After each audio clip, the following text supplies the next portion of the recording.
এখানে মুসলমান সমাজ আর ওই শাসক দলকে ভোট দেবে না, এটা বলতে পারি। ওয়াকফ বিলে কি লেখা আছে আপনি জানেন? একটু বলবো, শুনবেন? বলুন।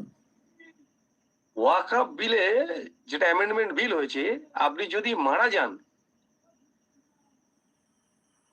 মারা গেলে আপনার ওই দেহকে, মানে যেটাকে আমরা মাইয়াত বলি, আপনার বাড়িতে রেখে দিয়ে ডিএম এর কাছে আপনাকে দরখাস্ত করতে হবে, অনুমতি নিতে হবে যে আমি এই গোরস্থানে মাটি দেব। কেন?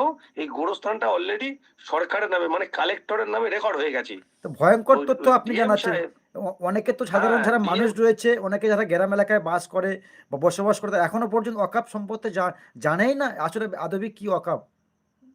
সেই জন্য তো আমাদের বেশি বেশি করে প্রচার করা উচিত। তারপরে শুনুন, এই যে ডিএম এর কাছে আপনি দরখাস্ত করলেন, ধরুন আপনার পাথর প্রতিমা বাড়ি, আপনি ওখানে মারা গেলে আপনার ওখানে যেতে হবে ডিএম এর কাছে, মানে আলিপুরে, মানে যেতে আসতে আপনার সারাদিন লেগে যাবে।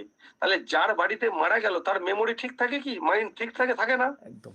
তো সেই জায়গায় দাঁড়িয়ে এই ডিএম এর কাছে যেতে হবে, পাশ করে আনতে হবে। যতক্ষণ না উনি পাস দিচ্ছে ততক্ষণ মাইয়াতকে শুইয়ে রাখতে হবে, বাড়িতে রেখে দিতে হবে। এবার অনুমতি দিলে তবে আপনি মাটি দিতে পারবেন। তাহলে নিজের গোরস্থানে নিজে মাটি দেবেন, সেখানে ডিএম এর অনুমতি লাগবে। মানে আমরা কোথায় আছি? মুসলমান সমাজকে তিলে তিলে শেষ